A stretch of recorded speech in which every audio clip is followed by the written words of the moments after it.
Hi everyone, Carter Christian here for the Florida Soccer Report. We're going to review Tampa Bay. Another loss. I thought this performance was better. 2-1 loss to Louisville City.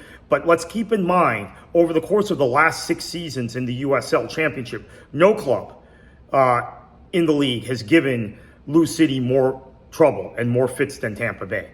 And now we're in a position where the Rowdies are looking up at Birmingham Legion in the table. They're looking up at Miami FC in the table. The way things are going, they might be looking up at Hartford in the table in the near future. I mean, that's alarming.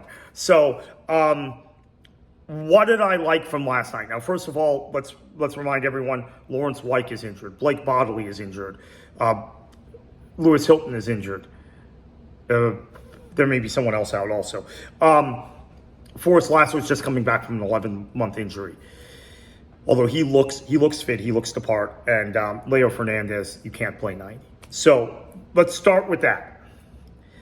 So that makes the Rowdies shorthanded. But this is the roster they built, and I think they built the roster knowing very well that that they were going to have some shortcomings and potentially some injuries.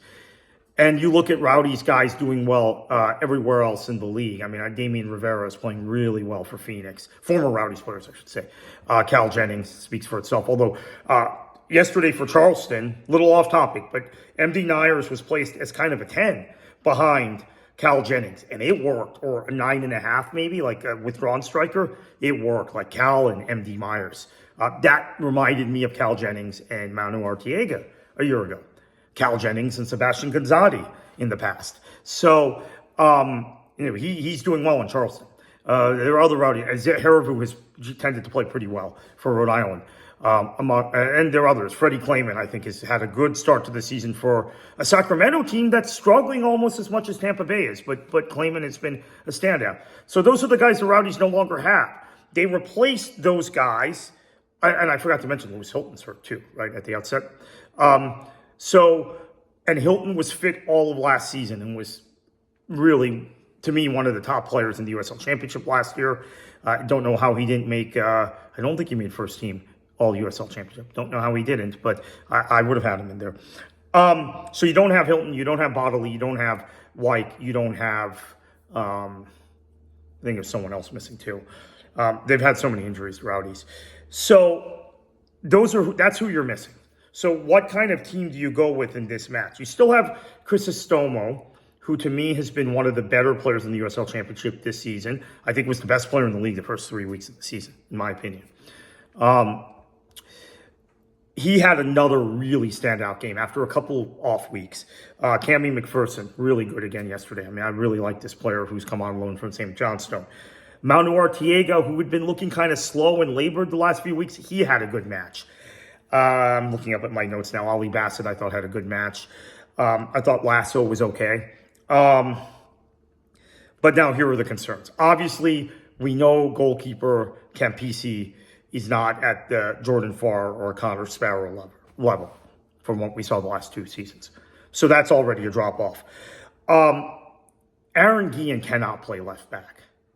Love him. He's been one of the mainstays of this outstanding Rowdies run the last 6 seasons. He just cannot play left back. And that was obvious again last night. And he got 80 minutes or so. That was too much at that position. You know, the damage was done. Yeah. And there's no one, I guess there's no one else with Bodley hurt. Bodley is not a left back either. He's a wide player. One of, I think, the better left-sided wide players in the league. Joey Skinner, I guess that's an option. I mean, that's where I think I would go if I'm the Rowdies at this point, because Guillen can't do it. I mean, we have lots of evidence now that he can't play that position. He could play that position in the past. Jordan Doherty could play that position at times, or could play any position on the back line, really. He's gone. That's another player that's gone that I forgot about from the last several seasons. So this Rowdies team is different, and there were good moments yesterday, and I think Crisostomo was better than any player on the pitch other than maybe Taylor Davila for Louisville City. But you have the 1-goal lead. You're at home. You got a big crowd. You've got an energized crowd. it feels like the thing is turning around, right? It feels like the thing.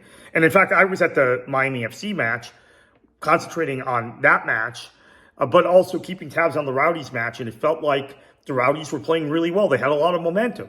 And it was in the car driving back that I found out Louisville City had scored twice. And I watched the full 90 this morning. And, my observations are pretty simple. Passages of play were very good for the Rowdies in the first half. First part of the second half was good, but then just things got undone. Skinner comes in the 80th minute for Guillen. I would have done that earlier. When it's 1-0, I would have done that if I'm the coaches. Worth, you're bringing him on too late. I think he gives you a lot of energy at 1-1. Maybe that's when you bring him on. Although Chris Stomo, I would not have taken off at that point. So maybe earlier I'm talking about. So maybe you have to make another change to get Worth on.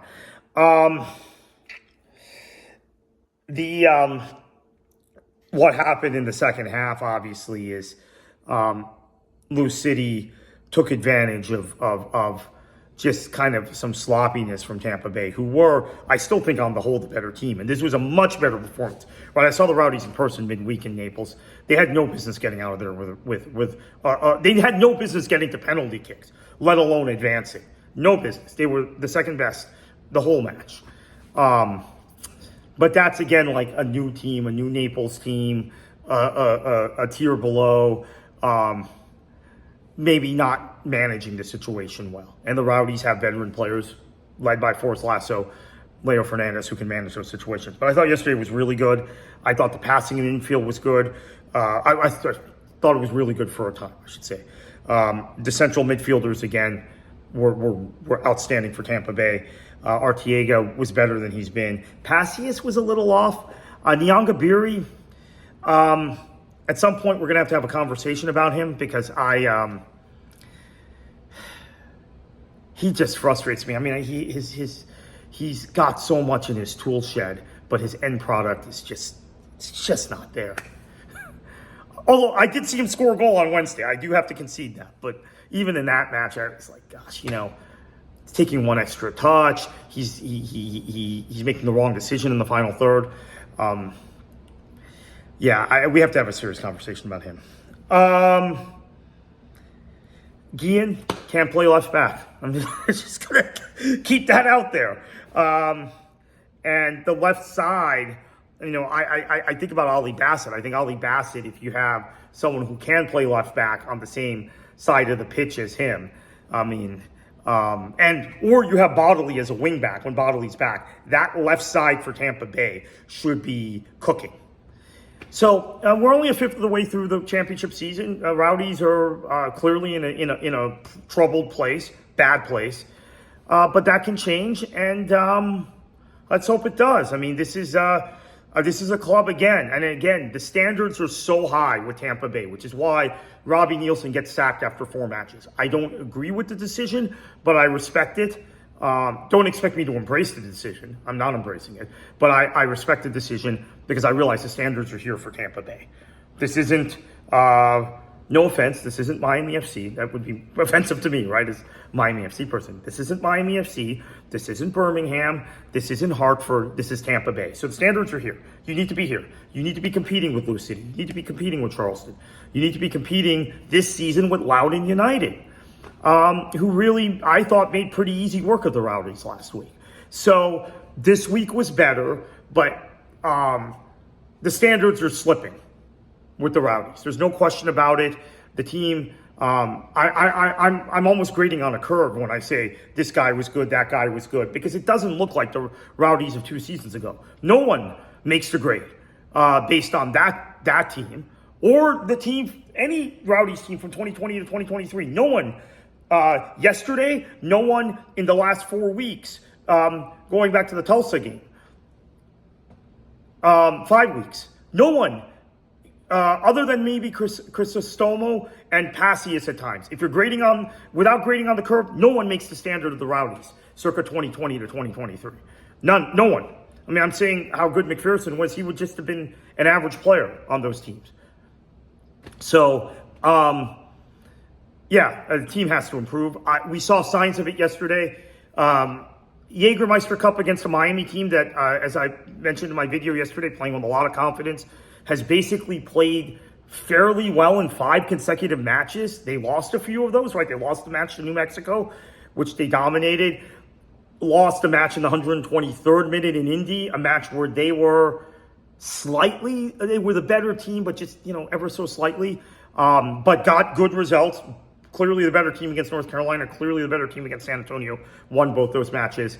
Got through an Open Cup match against Inter Miami too, where I don't think they were the better team, honestly. It felt like a little bit of a smash and grab, but they got through it. So really, they're in form, and the Rowdies are not. So this, when we look at the history of the USL Championship, we think this will be a correction game. I call these correction matches, where a team that's overachieving plays a team that's underachieving,